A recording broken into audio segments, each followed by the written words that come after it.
नमस्कार, welcome to Shiva study. आप लोग जो है आज देखेंगे भारत में यूरोपीय कंपनी का आगमन, ठीक है ना। तो भारत में जो यूरोपीय कंपनी आती है वो किस प्रकार से आती है आप लोग देख सकते हैं कि भारत में जो है यूरोपीय कंपनी सबसे पहले पुर्तगाली आता है, फिर डच आता है, फिर अंग्रेज आता है, फिर डेन आता है व फ्रांसीसी, ठीक है ना। ये आपके एग्जाम में इस तरह से कालक्रम में लगाने के लिए दे देगा कि कौन सी कंपनी कब आती है। तो आज तो हम लोग देखेंगे पुर्तगाली कंपनी का आगमन, ठीक है ना, जिसमें हम लोग देखेंगे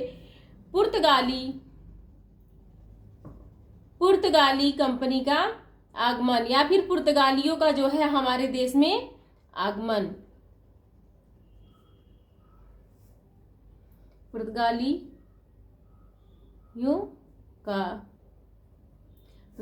का आगमन, ठीक है ना। तो ये कहानी जो है स्टार्ट होती है कि भारत में यूरोपीय लोग कैसे आए, ठीक है ना। तो सबसे पहले 12वीं से 13वीं शताब्दी में कुछ ध्यान देने योग्य बातें हैं जो आप लोग देखेंगे कि 12वीं से 13वीं शताब्दी में 12वीं से 13वीं शताब्दी में मार्को पोलो, ठीक है ना। मार्को पोलो ने भारत व चीन की यात्रा की।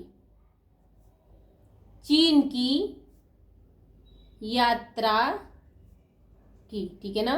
12वीं से 13वीं शताब्दी में मार्को पोलो ने भारत व चीन की यात्रा की व अपना यात्रा वृतांत जो है उसने लिखा, ठीक है। उसने अपना यात्रा वृतांत लिखा जिसमें उसने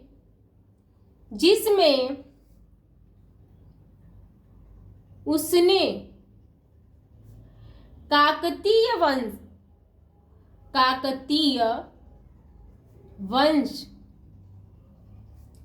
की राजकुमारी, सुना होगा आप लोगों ने, काकतीय वंश की राजकुमारी जो थी रुद्रांबा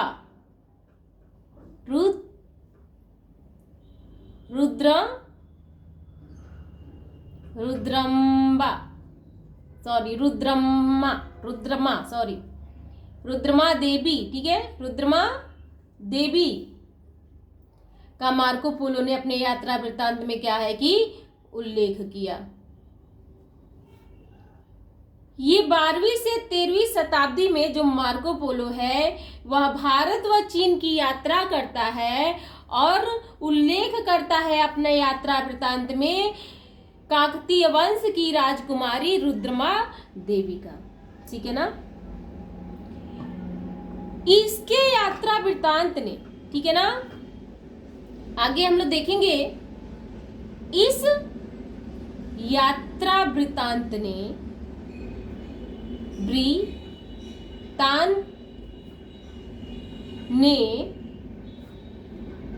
अन्य देशों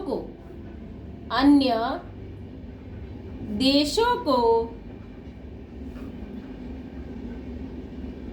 भारत की ओर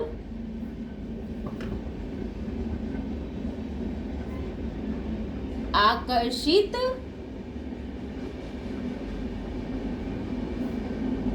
किया, ठीक है। इस यात्रा वृत्तांत ने अन्य देशों को भारत की ओर आकर्षित किया, ठीक है। और यहीं से शुरुआत होती है यूरोपियों का भारत में आवागमन। बात करेंगे हम 1453 में। 1453 में एक घटना और घटती है। 1453 में उस्मानिया, ठीक है ना, उस्मानिया सल्तनत ने 1453 में उस्मानिया सल्तनत ने कुस्तुनतुनिया, ठीक है ना, कुस्तुनतुनिया पर अधिकार कर लिया, पर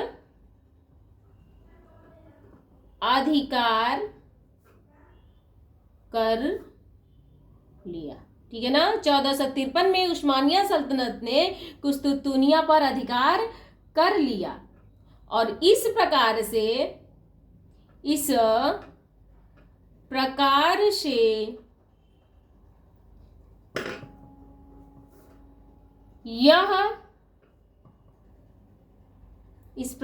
यह व्यापारिक मार्ग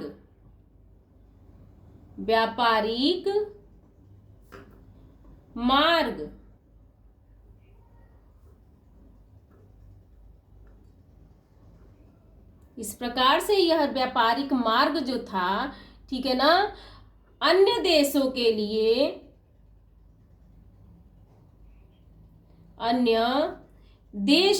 लिए बंद हो गया, ठीक है ना, बंद हो गया। अब क्या था, उस्मानिया सल्तनत ने कुस्तुनतुनिया पर अधिकार कर लिया और यह व्यापारी मार्ग था इन लोगों का, यूरोपियों का, ठीक है ना।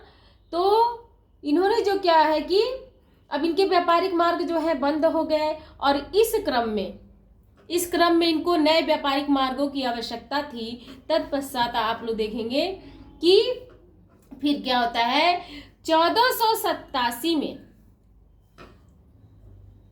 1487 में, ठीक है ना, कौन, बार्थोलोमो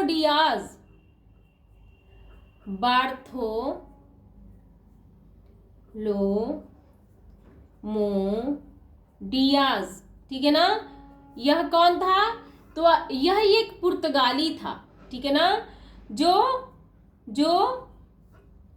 पुर्तगाली था, उसने क्या किया, केप ऑफ गुड होप नामक रास्ते की खोज की। उसने क्या किया, केप ऑफ गुड होप,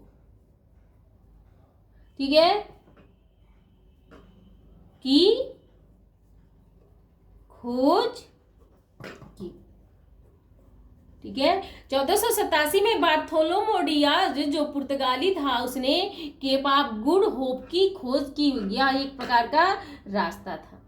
उसके बाद से और 1492 में जो है, 1492 में कोलंबस का नाम सुना होगा आप लोगों ने। कोलंबस कौन था, ये स्पेन नाविक, ठीक है ना, स्पेन का क्या था, स्पेन का एक नाविक था। ये क्या करता है, ने अमेरिका की खोज की, अमेरिका की खोज की, कोलंबस नामक व्यक्ति ने, ठीक है ना, स्पेन का नाविक रहता है, इसने क्या किया, अमेरिका की खोज की। ये निकला तो था भारत की खोज में, लेकिन इसने क्या किया, अमेरिका की खोज कर दी। और उसके पश्चात जो है, आपको पता है कि सबसे पहले कौन सा पुर्तगाली था जो भारत आया, तो 1498 में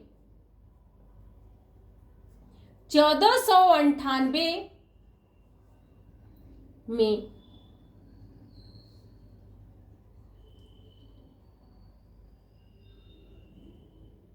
पुर्तगाली नाविक वास्को डी गामा, ठीक है ना, वास्को डी गामा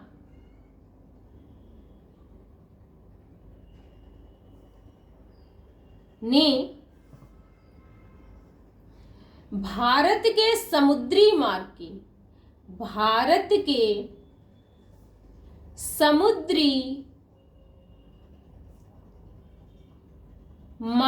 की खोज की, ठीक है ना। 1498 में पुर्तगाली नाविक वास्को डी गामा भारत आता है और यह समुद्री मार्ग की खोज करता है।